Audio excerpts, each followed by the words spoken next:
Chapter 3. The Hanging Gardens of Gwai-Wan. A windowless hangar, always bright, under an arched sky of grow lamps. The perfect climate-controlled crop field.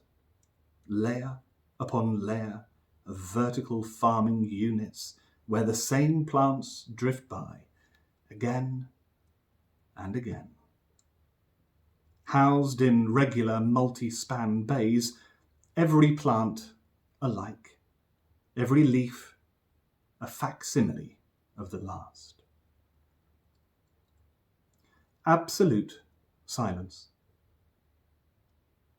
The roots too stealthy for human ears. Drip-fed their nutrient solution, they inch on, seeking sustenance. On the surface, blistered straps of lacinato all point to the artificial sky, accusing the relentless draw of photons. The pseudo-pastoral scene is too still. The mind compensates, conjuring up a fluorescent buzz. Some sounds are conspicuous by their absence, or ought to be. Down there among the endless avenues, between the overflowing bays of greenage, the background buzz of insects are absent. Total silence. Not a bee scooting past. Absent, too, the constant bird chatter, the incessant chirp of the chaffinch and the song thrush. No clap of pigeons, no crunch of magpies.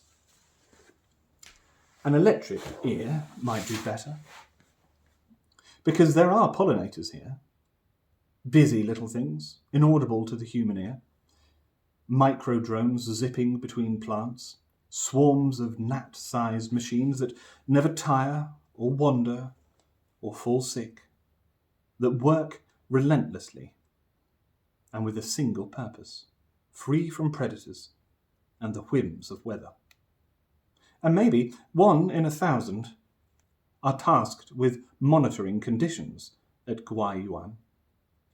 Instead of bearing pollen, they carry sensors to measure humidity, acidity, or the presence of pests. Perhaps some even carry a microphone or a minuscule camera. And who would notice a handful of these onlookers as they hover through the misted air, where the purified haze blurs anything further than a few metres away?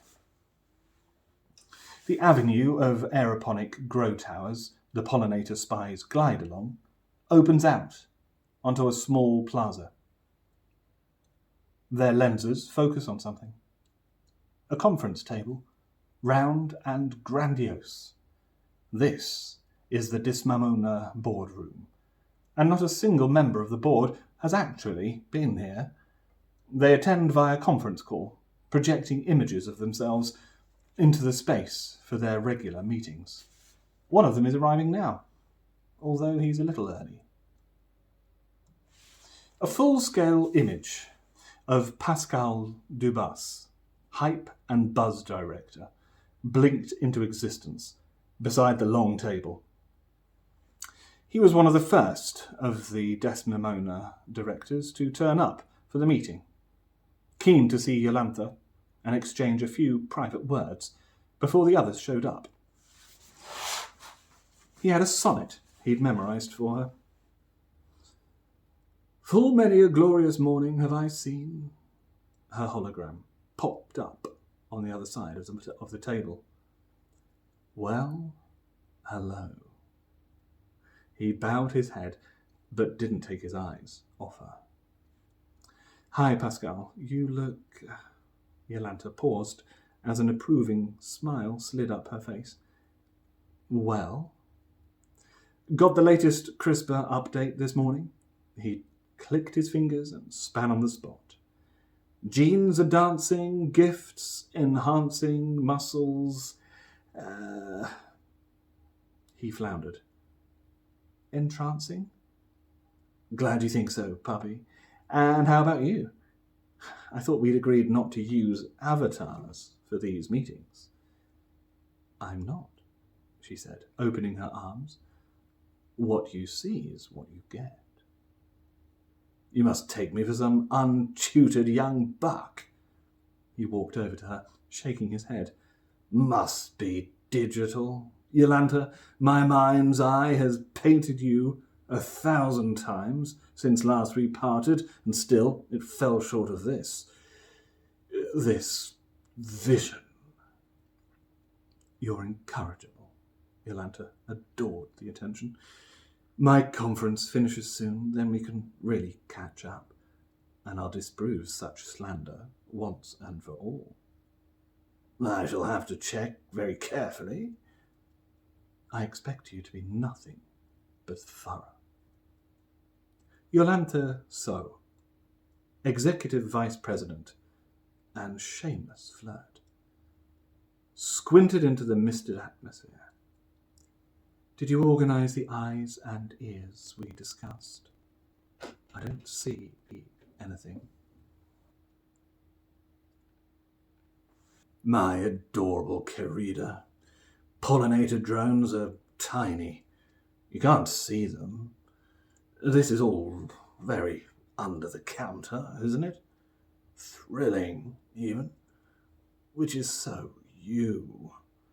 Don't know why you don't just read the minutes, which are redacted and give extraordinarily little flavour. I want my own record. Call it insurance. Their conversation was cut short by a couple of flickers as the images of 2 more board members materialised. Hi, hello, the chair, Houston Tapley, a short man with almond-shaped eyes, wasted no time and sat down at the head of the long conference table. He checked something on his eyeline and nodded to himself. Great, the others are here. We'll kick off in a minute. 4 other board members flashed into the room at more or less the same moment, and soon everyone found a seat. Jolanta and Pascal's relationship was no secret, but they toned down their shameless appetite for one another all the same. It was time for a bit of decorum. Houston began running through the minutes of their last meeting as the others pulled up projections of the agenda. Nobody noticed the dozen or so pollinator drones detach themselves from the swarm and drift towards them.